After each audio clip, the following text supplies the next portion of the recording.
By the middle of the 1200s, there emerges an artist whose name we know, whose personality we know, whose skills and whose greatness we know about because there's enough written about him. And his name is Cimabue. Cimabue, C-I-M-A-B-U-E, Cimabue, which means tamer of oxen.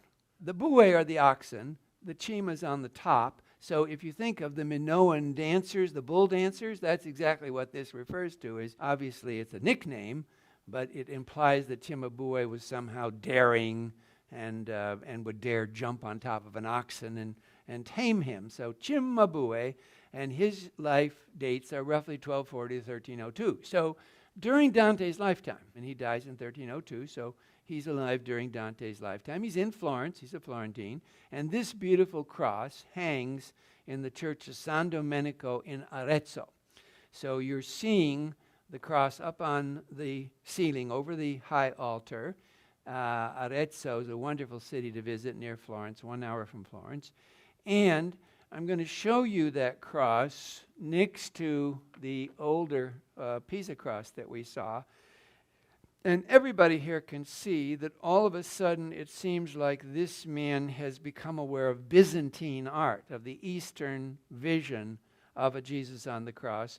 It's much more sophisticated. It's also much more stylized. So in a sense, it's less realistic, but it's more sophisticated. It's more beautiful in its way. And that's exactly what had happened. Artists from Byzantium, meaning Constantinople, Greeks, had been in Italy, and they were showing these artists how to paint, and these artists are learning from them things, and Cimabue is certainly one who was learning from these Greek painters how to paint. And so what he creates is a more graceful figure. Jesus' head turns down and his eyes are closed, so it's a different pose.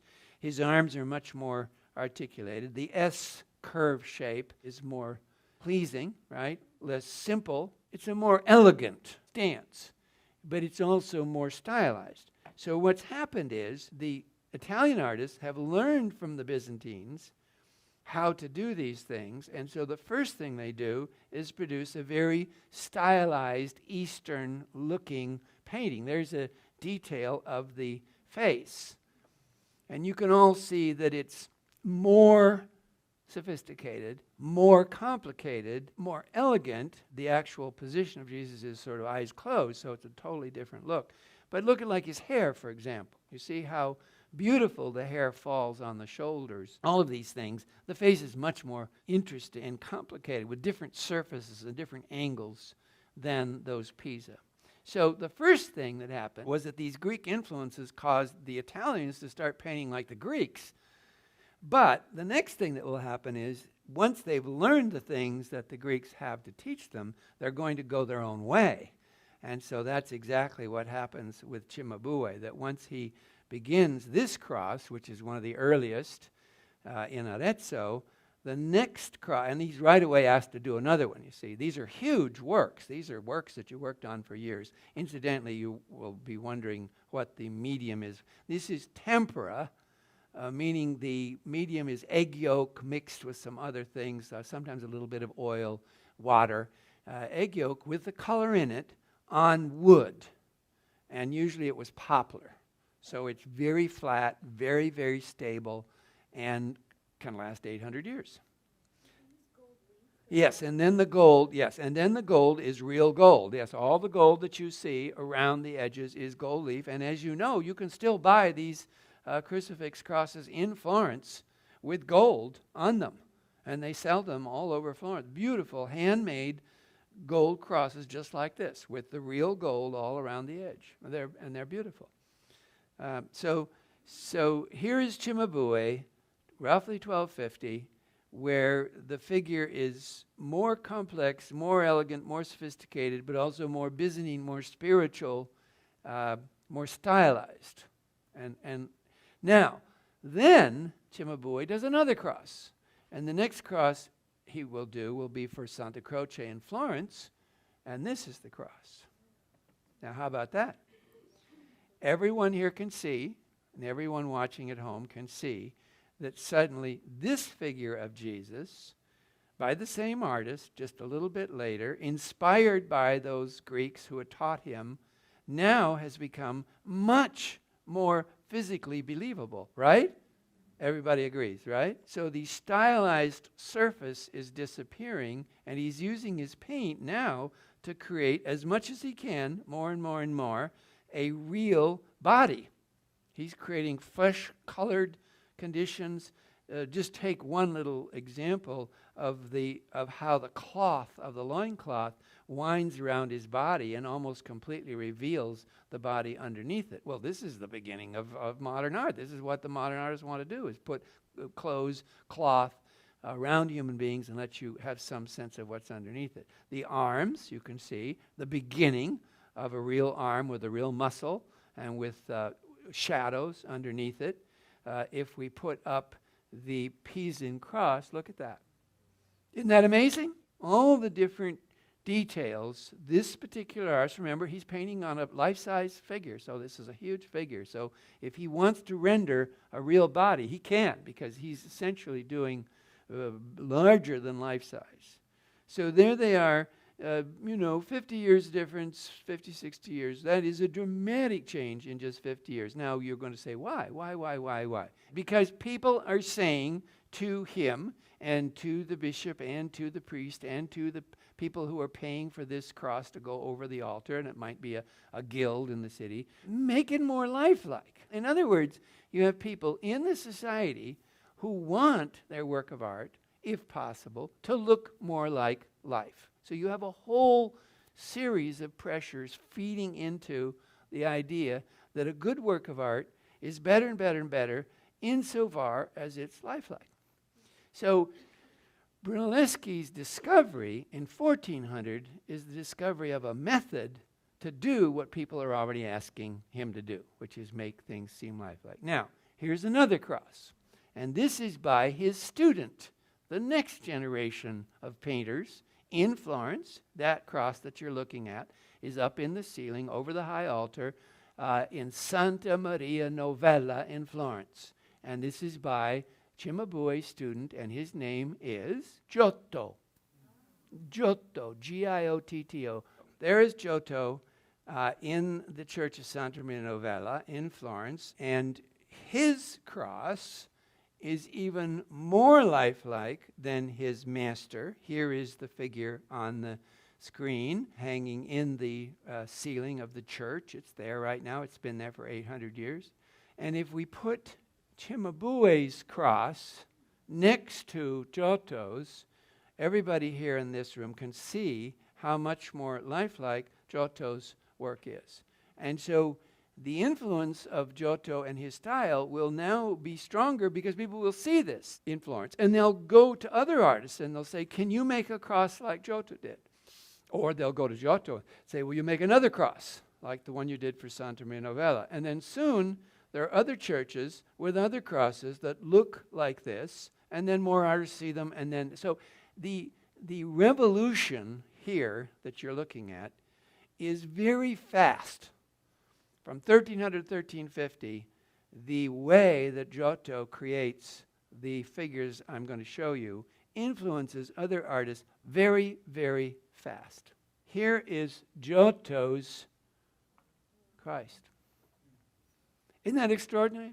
He not only knows more now than Cimabue does about rendering a human face or a shoulder, but he also is endowing it with a kind of dramatic intensity.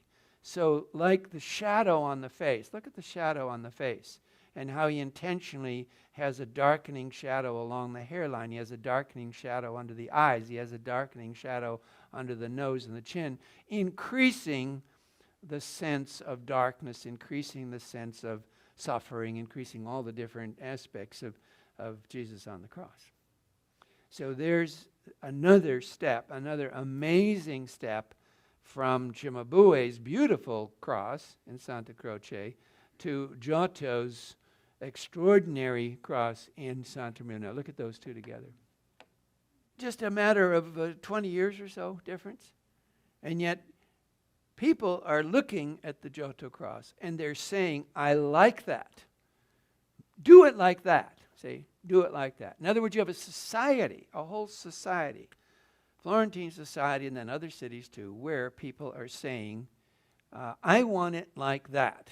See, I want it like that. I want to look like that. And the person who will lead this now, in 1310, is Giotto. Dante's exact contemporary. It's just that Giotto lives longer than Dante. So here's his cross in Santa Maria Novella in Florence. And now I want to show you one more step in this amazing evolution. There's the cross hanging up in the ceiling of the church. It's there now for you to see. And if we leave the church, and if we go outside of Santa Maria Novella, Kathy Welch, you know that facade very well. You walked right through that piazza when you were in Florence.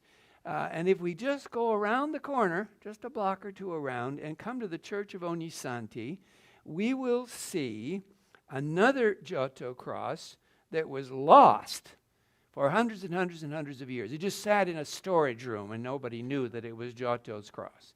And then a brilliant young researcher came and had a clue, had a hint, had an idea, had a suspicion that this cross, big, huge cross, just as big as the ones we were seeing, in a storage room, was the missing cross of Giotto. And so she got money to do a restoration project on that cross, big, huge cross, and they began cleaning it and cleaning it and cleaning it, and lo and behold, it was exactly the cross by Giotto that had been missing for hundreds and hundreds of years, and now all clean.